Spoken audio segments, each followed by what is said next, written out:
გამარჯობა, ეს არის გადაცემა გვერდიდან და მე ვარ დავით კალანდია. გრიგოლ გეგელია, ლელოელი რომა და მგონი ლელოს სპიკერის არის ამერიკულ კანონ ფარასთან დაკავშირებით საინტერესო განცხადებას აკეთებს. რა ვქნათ თუ ამერიკულია? საქართველოში ეს არის რუსული. ალბათ ისიც მეგობრებო, რომ პარლამენტში ამერიკული კანონი ფარას პირდაპირ თარგმანის დაინიცირება უნდა იქნას განხილული და ამასთან დაკავშირებით გრიგოლ გეგელიას სთხოვეს აზრი გამოეთქვა და მან გამოთქვა კიდეც. რატომ თვლით, რომ რაღაც თუ არის ამერიკული ან ევროპული, აპრიორი ჩვენს კონტექსტში მისაღებია. რა ვქნათ თუ ამერიკულია, საქართველოში ეს არის რუსული. ამაზე რა კომენტარი შეიძლება გავაკეთო, არ ვიცი.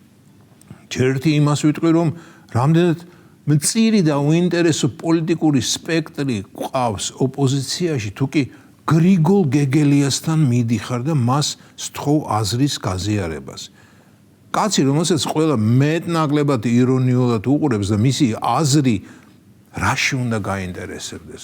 და რაც თვითონაა აზრიც ისეთი დაფქვა. ნორმალური ამბავია ახლა ეს.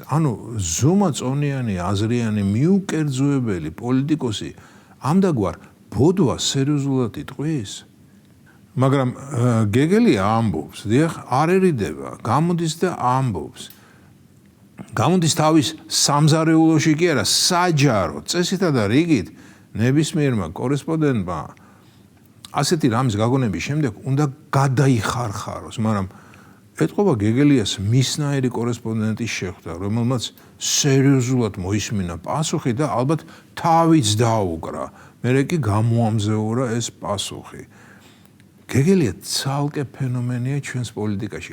მე მას პაატა მანჯგალაძეს, გუგავას, ალბათ ხაბეიშვილს დაუყენებდი გვერდით. ერთი ყალიბის პოლიტიკოსები არიან.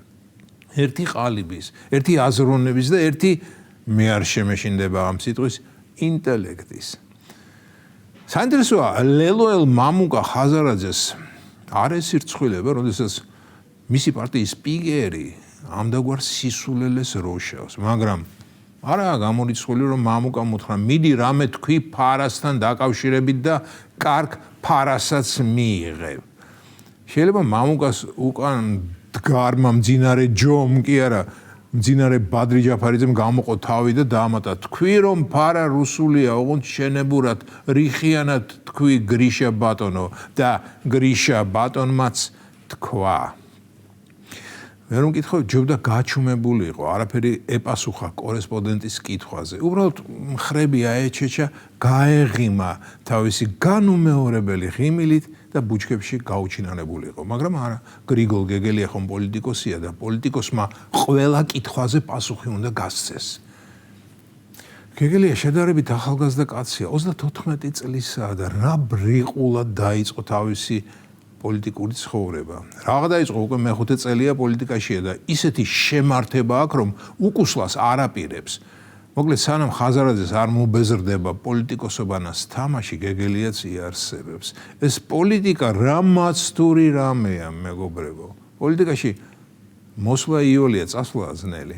მთელი ძალებითა და ღონებით როგორ ებღაუჭება იქ ერთხელ მოხვედრილი, რომ დარჩეს, ნებისმიერ პოზიციაზე დარჩეს.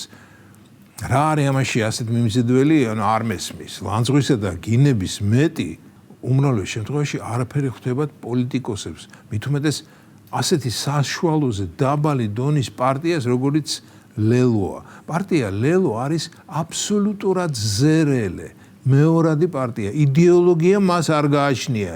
გეგმა სრულიად ფარატინა გეგმა, მარშალის გეგმა მესმის მაგადგან უკვე მეხუთე წელია. მესმის და ძალიან მეცინება. მარშალის გეგმის მნიშვნელობა მგონი ბოლომდე არც გაუგია ხაზარაძე ჯაფარიძეებს.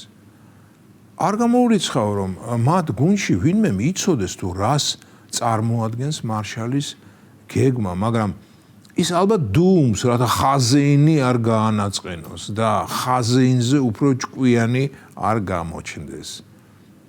ალბათ არიან ისეთი ადამიანები, რომლებიც ლელოს უსმენენ და ლელოსის ჯერად 2024 წლის არჩევნებში 193,000 ადამიანმა მისცა ხმა ლელოს, ანუ დაუჯერეს ხაზარაძეს. დაუჯერეს რომ აამოქმედებდა მარშალის გეგმას. ალბათ იმ გეგმას, რომელიც 1947 წელს აამოქმედდა და გონი 60-იან წლებში დასრულდა. და დავიჯერო იმ 193,000 ადამიანმა დაიჯერო რომ ხაზარაძე ამ გეგმის აღორძინება შეძლებდა თუ უბრალოდ მოეწონა ტერმინი მარშალის გეგმის ჟღერადობა. რა იოლად იჯერებენ ადამიანები ნებისმიერ სისულელეს, როდესაც უნდათ რომ დაიჯერონ. ხო და ახლა ის 193,000 ადამიანი ალბათ უსმენს ამ კომიკურ პერსონაჟ გრიგოლ გეგელიას და ეთანხმება რომ ამერიკული ფარა მაინც რუსული კანონია. ეს იყო გადაცემა გვერდიდან და მე ვარ დავით